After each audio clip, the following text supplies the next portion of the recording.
Hey everyone.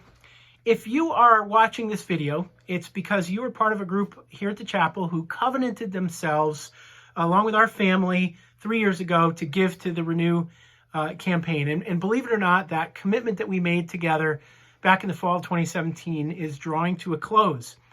And as I look back over that time, I'm so grateful for how the Lord has moved and worked. It hasn't always been easy. I think the Renew campaign itself, the sermon series and the vision, was a challenge for us as a church, but I also think it was very galvanizing for us and for the season, heading us into the season that we're in right now. Even just the way that our relationship with Builders for Christ came together almost miraculously, and at the same time necessitated that we build a year earlier than we had intended. In God's plan, He knew. And yet, after our building opened in November, we were only in it in full use of it for 7 months before the pandemic hit. But at the same token, we're so grateful for all the technology that we put into that building that allowed us for the extremely high video and audio quality to be put to use when we were relegated to our homes. Now, as a quick aside, I know that in the last few weeks we've had some trouble with the stream. It's been an internal software issue. It's not our service provider or other things. And I think that we've resolved that. We've been working feverishly. Just to be clear, we've been super dissatisfied with that, frustrated on your behalf if you're watching from home. And so we've been taking that very seriously.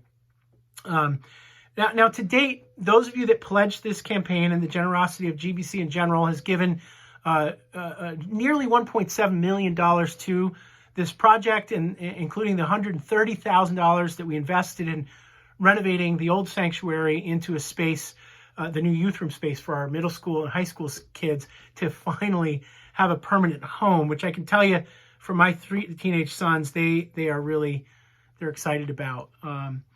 So anyway, just to say, really thankful. I am personally so thankful for the generosity of our church family for the last 36 months of generosity. But to those of you who piled those pledge cards up in November of 2017, thank you. I'm especially grateful for you. We couldn't have done this without you. We couldn't have done this if we didn't do this together. And so I'm sharing this video with you because we've received several questions in the office of things like, hey, what do I do when my pledge is up? Is there a plan going forward? What's the next thing? And what should I be praying about? And so I want to share with you this morning, the elders are going to be presenting to the corporation a vision for mortgage payoff that we want to then present to the congregation in January. And we acknowledge that it's hard to get people excited and create vision for people to give to something that you've already spent. But believe it or not, we're already thinking and dreaming about phase 2. And so the vision will have something to do with getting us ready for phase 2. Because it's fair to say that COVID-19 has one of the silver linings, I guess, is it's bought us some time to get organized, to cast vision, to be strategic about mortgage payoff. Because in February, March of last year, the numbers of kids in the building were becoming a problem. And I mean that in the most positive sense.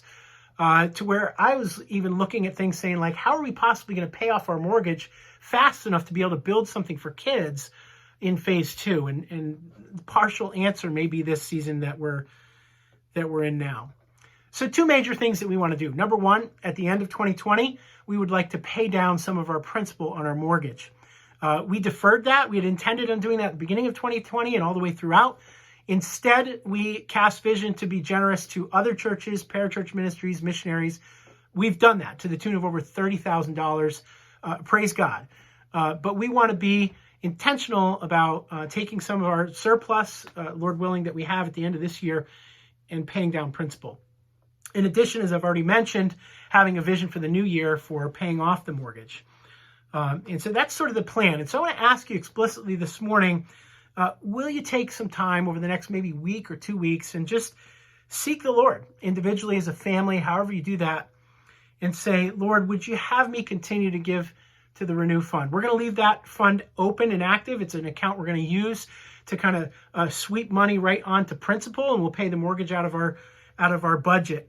And so we're asking you to prayerfully consider continuing to give to that as we aggressively pay down that mortgage and lean into the vision God gives us for 2021.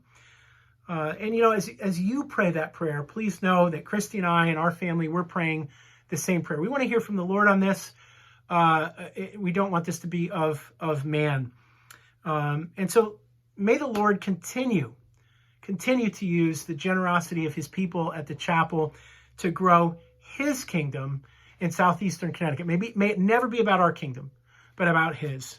And so thanks for taking the time, that, you know, roughly 6 minutes of your life to listen to me ramble on this. Know that you are loved, you are prayed for, and I'm so thankful for each one of you.